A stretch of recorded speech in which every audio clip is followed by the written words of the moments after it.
Hey guys, welcome back to another episode of Moving to Markham. I'm Ralph Ciancio, broker of record at Remax Hallmark Ciancio Group. And today I have a very special guest, a very fit guest, making me look tiny and dad bod. I've got Mr. Christini. He's an experienced entrepreneur, world champion in athletics, a great family man, and really an inspiring guy. And I wanted to bring you on, Chris, to really kind of get in your brain. You're successful in so many different aspects of life. We've had some time to chat. I've known you for years, and I see these little sparks when I talk to people. I'm like, something's going on in their head, and I said maybe we can have a quick chat and kind of unpack that, and maybe share some inspiration for any budding entrepreneurs looking to either get into the fitness space or just run their own business or just up their game, right? So, Chris, tell us a little bit about yourself. Well, I think you did a great job kind of pumping me up. I felt pretty good. I'm not used to people saying those great things. I've been into fitness a long time, whether it was competitive Thai boxing, straight from, amateur to a professional level. I was a personal trainer. Not by trade. I actually went to school for construction engineering, right? Did you do that at George Brown? George Brown? No way. I thought I was going to get into building, but instead of building, I'm building bodies now, right? Yeah. So then from there, I was a personal training manager at like a big box kind of gym. Learned a ton there. Decided to open up my own place. Started off in my parents' garage, actually. Yeah, I remember that, actually. CrossFit gym. Yeah. Right? CrossFit gym, because you had no other choice. We had people checking us on Google, coming to the house, ringing the doorbell, confused, like, I'm looking for a CrossFit gym. Yeah. I'm like, yeah, right here. I pop open the garage and I guess I'm going to do it, because literally they had no other choice. There's nowhere else at the time. How cool is that? Yeah. Like Steve Jobs. Yeah, honestly. And to think about it, if we did it now, there's no way we would have survived. Yeah. Right. But just different times. And it's cool to see how we can, how we've elevated fitness and how we've grown. I was just talking to you prior that this is our 15th year for Christini our first location for Christini Athletics. We opened up another location. We're going to be at 12 years for the other location. So now your first location was located in Markham, yep. Right? Now it's just at Markham Road, just south of Major Mac, right? Just near the Home Depot, you could say, or Olive Branch, or I don't know what. Off Anderson Avenue. Off Anderson, yeah. That's amazing. And how many people do you think you've trained in the 15 years? Do you have any idea? And I'm catching you on the spot. Yeah. But if you were to shoot a number of how many people have... It'd be in the thousands, of course. We've definitely touched a lot of people, especially, as the years go on, you don't realize how many people you've affected, because once you have retrospect, people start coming back. Yeah. I've been gone for 5 years. I've been gone for 10 years. We had someone who came back yesterday. They were originally a Markham member. They left 8 years ago, husband and wife.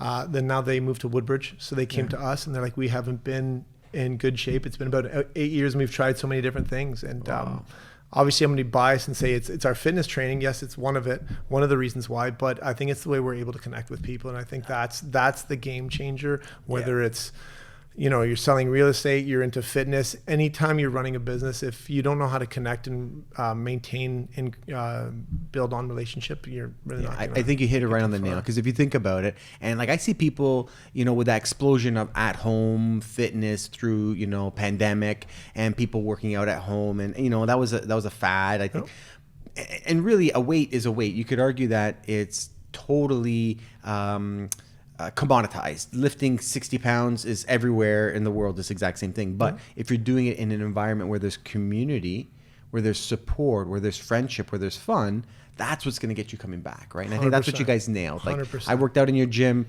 my wife has worked out in your gym, my kids worked out in your gym, and I can say that that's what makes you come back, is that sense of community and care. Exactly. And if you think about those principles, it's business principles, it's life principles. It's not just this is how we do it. Because if I tell people, you come to my gym, I'm going to teach you the best squat. It's like asking, or a plumber come in your house and I'm going to fix the best leak in your pipe. It's like, no, that's what you're supposed to do. Yeah. Like you're missing the whole point if that's what you're telling me what you're doing, right? And that social aspect, it really is an art, right? It's not like I just read a book and I figured it out, or I go to school.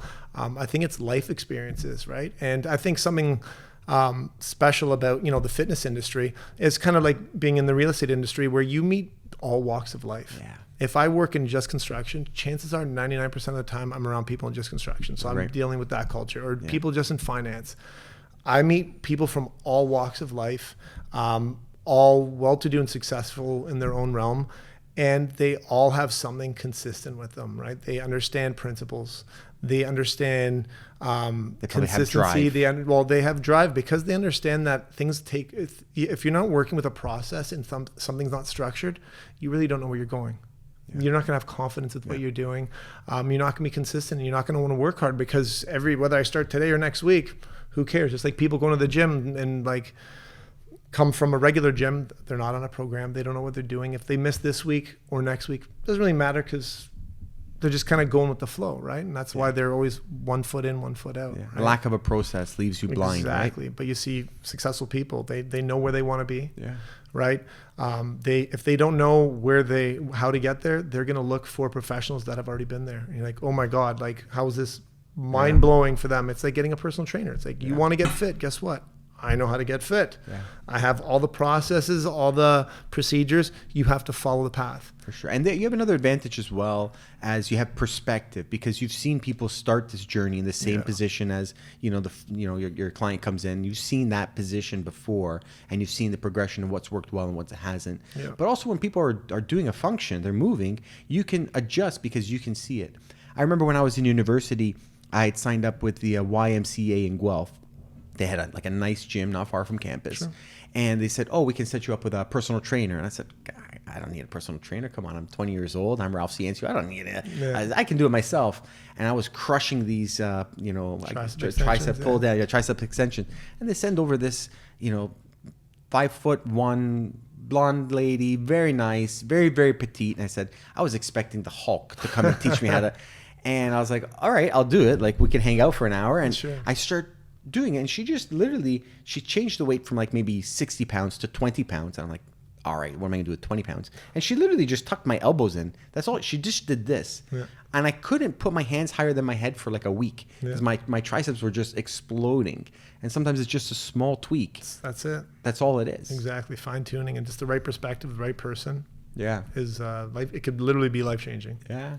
Talking about life changing, so you're a family man, raising 3 wonderful kids. Exciting day for your son as he got onto the field. We were just chatting. That is so amazing.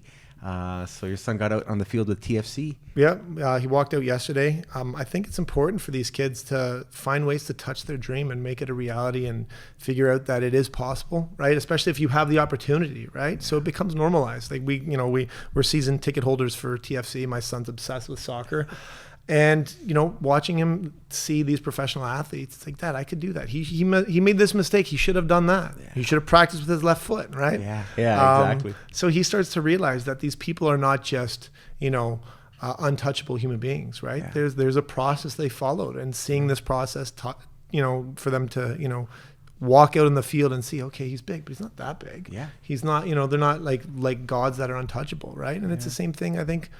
People trying to get these bodies, they look, oh my God, I wish I was like you, or I wish I was like this personal trainer. It's impossible to get there. It's like, no, follow the process. If you put in the work, you'll get there. Just like people who look at other people who have financial wealth. Oh my God, they just have it, or they're this, they're that. It's like, no. They took the proper steps and found the right people, right? And they earned it. And exactly. I think without a vision, the people will perish.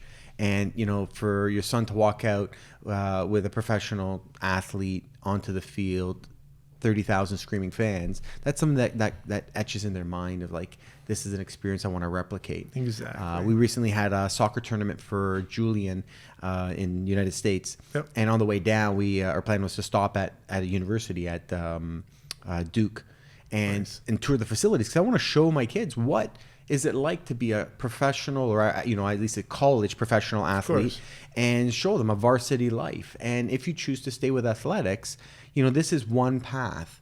We plan to travel through Europe, and when we do, I'll bring them through and see what's it like to be a professional athlete in that regard. At least you have these markers of, this is where I'm heading towards, like a compass. Yeah, 100%. Right? And they can decide if this is something they want to pursue or not. At least they know that they have a choice, right?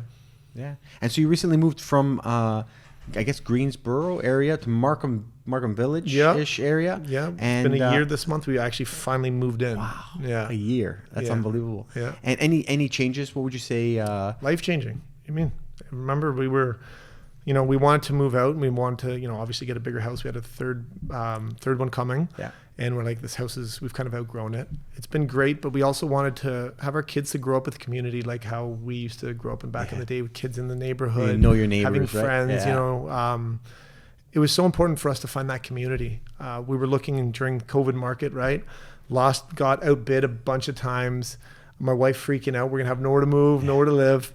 And that my expectations were too much. I wanted a house, a certain size house. I wanted a backyard with a pool. I wanted it in a neighborhood with people that have kids around my age, and I want to, have friends on the street. She's like, you're absolutely unrealistic. Yeah. This is not happening. Oh wait, and I wanted people to have nice grass. Yeah, right. Exactly. Having nice grass is very lot about critical, you, right? Yeah. So she's like, you're crazy. She's like, she was ready to settle because she was just so stressed out because we had a lot going on. And, luckily we found the right house when you called us saying, something's coming up. Nobody knows about it yet. Yeah. And we look back and we're like, it's priceless where we live right now. Isn't it? To see the kids on the street, all his friends on his soccer team on his street. I love it. The parents, we're absolutely blessed, and we couldn't ask for anything more right now. Sometimes I'll see pictures of you guys playing road hockey, and it's funny because I look at photos of my kids playing road hockey 8 years ago, and I see that they're not going to go and do that at their current age, but that was so special. Exactly. And really what it signifies, which is community, right? 100%. Like I know that you're on a street that if your kid's playing outside, it's a good thing. It's a safe thing. It's, you know what I mean? Yeah. They're not on their devices, right? And I think that it's easy for us to yell at kids now or be frustrated when they're always on a device. But we live in a society where they're not encouraged to go and play outside, right? They're not allowed to be outside of the safety of the four walls of your home. And I think that there's kind of a yin and yang there. And I think being out there socializing, you're learning so much more, right? 100%. And it's awful because for 2 years of their life, don't go outside, don't talk to anybody, don't touch anything, go on your phone or go on your device, and that's it. And now we're trying to undo that, and especially depending on their age, like for 50 or 60% of their life, depending on how young they were, that's all they know. And now you're trying to undo these things. So it's obviously it's a struggle for everybody, but having a place like that where you can have kids just go out and all the parents are on the same page is right now it's priceless for where we are in our life. Yeah, and you're lucky to have it for sure. And it's funny as you're saying what you were envisioning, and Maria's saying, "Oh, that's not possible," or "You're crazy," or realign your expectations. And I totally get it. We need to have a vision and also be realistic, of course. But if we look at Chris's life, I'm sure when you just started training Thai boxing, and you said, "One day I'm going to be the world champ. One day I'm going to compete in a professional level."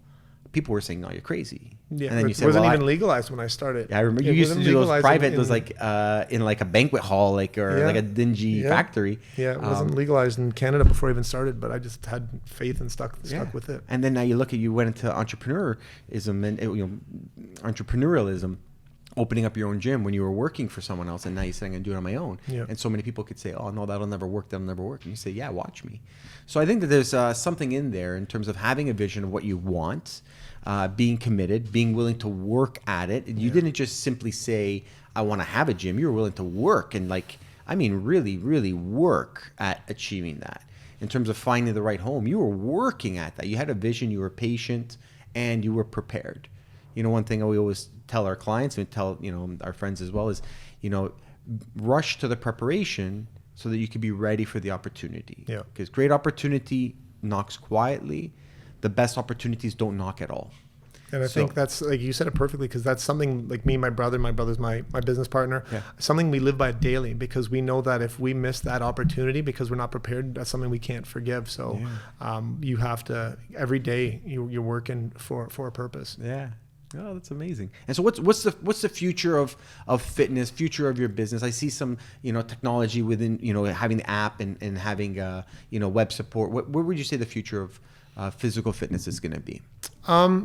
Honestly, I think it's more social, right? That whole boutique thing is happening now. I've seen a big change, and having retrospect again, going through, the early thousands where most people were at, community gyms, and it got into big, sexy box gyms. And then COVID happened. People started to kind of leave because it was a disruptor, right? Where people are like, let me go to these small gyms and a little bit more intimate. And I'm seeing more people leaving those really nice gyms and coming to something because they appreciate that human touch. A lot of times people come to me and I tell them, like, listen, I don't have the sexy saunas in the stream rooms. Some gyms they're absolutely beautiful. Like, I wish my locations could look like that, right? I go, but what we do have is human beings that legit generally care for you and are actually give you results. Because eventually all the orange zones and the blue lights and the dark rooms and whatever, it gets old. You're like, okay, I've been doing it. It was fun, but I'm not getting to where I want to be, or something is missing, right? And a lot of it is just that human connection, human touch. Even though everything's trying to be, digitized or using AI, so this way it's more hands off. But it's hands off, so this way you can create stronger connections with people if you're using the tools properly. And that's generally what we believe in, why we've actually successfully survived through COVID, because it was that human touch that that people maintain loyalty. and appreciate. Creates right? loyalty, And people right? didn't cancel memberships because they saw that we were working, right? Regular gyms, they were just like, okay, call me when you guys open up, see you later. They didn't care because it wasn't attached to a name or a family or a purpose. And, I think that's something that we don't forget, that they helped us in our hardest time. And, we want to carry it forward. Yeah. Well, you look at the evolution of a workplace and a traditional employment where you went to a specific place, you had friends, and it's Susie's birthday, we're going to lunch, working downtown and, big tower. And now with so many people working from home, I think the essence of community, which you provide, and the structure of progression on the physical bucket, those are the two things that you provide, which the world has stripped away. We forgot. It's so nice to work from home because I can do laundry and I can drive the kids to school, and there's lots of perks. Sure. But I think that there is an erosion of community. We only survived as a species because of community. 100%. We're not the fastest, we're not the smartest, we're not the strongest. You go out in the woods by yourself for a day, you're probably not going to come back, right? And I'm talking about like York Region woods. Like you're that's done. Me. Couple mosquito bites, I'm done. Oh, that's it. Malaria. I'm not.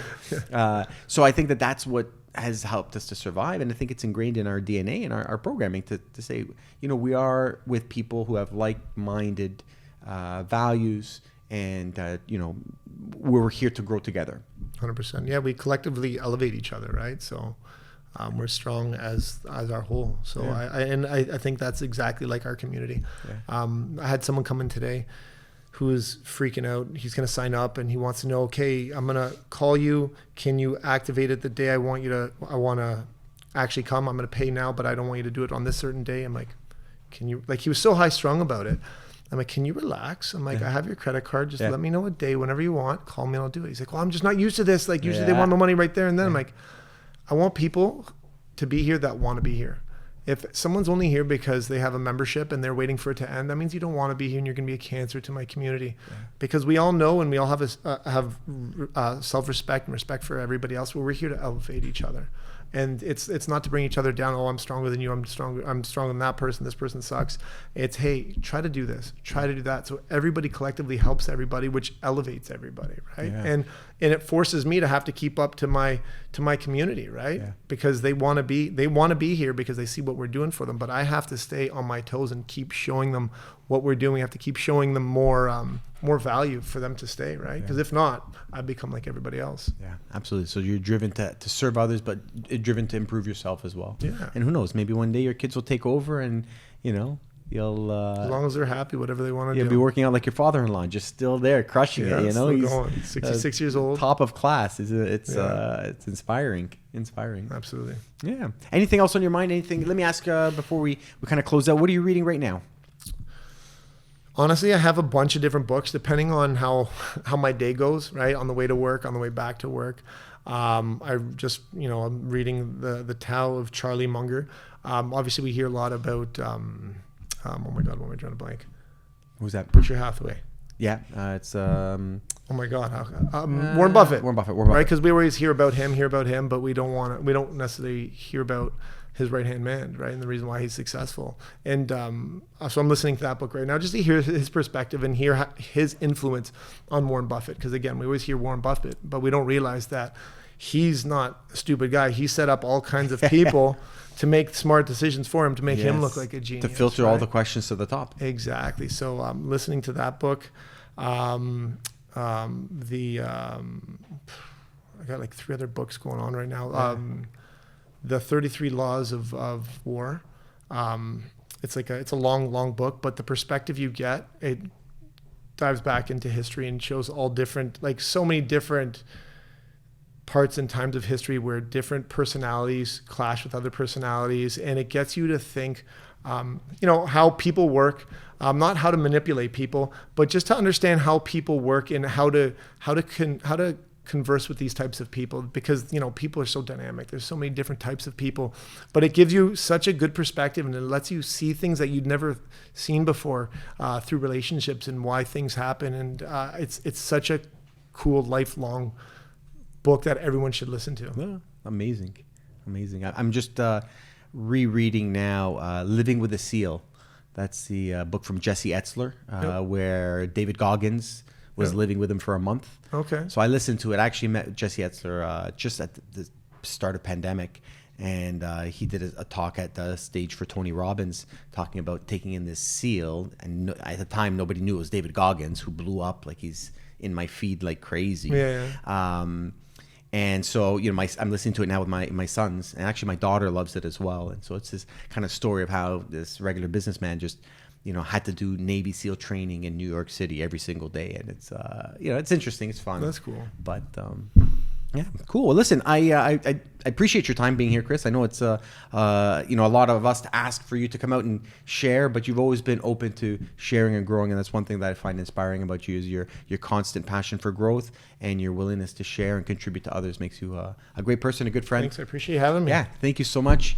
Guys, if you enjoyed this episode, make sure that you like, comment, and subscribe. Smash that like button, I should say. And if you want to do it in the Christini Athletics way, just smash it into little tiny pieces. And for anyone that's watching on Instagram, what should I be saying here? I feel like I ran off. No, so I would say wrap it up, and then we'll just do the Instagram part too. All right. So just wrap it up. So what did I start with? Like button, all right. basically where you're going. Sure. All right, everyone. I want to thank you all for watching this episode of Moving to Markham. I want to thank everyone for watching this episode of Moving to Markham. I want to thank our guest, Christini from Christini Athletics. I want you to comment, like, and share this video if you found value. And if you have any ideas for future guests to bring on the show, add them to the comments below. We're here to serve you and to grow our community. So thanks so much for watching. We'll see you again soon.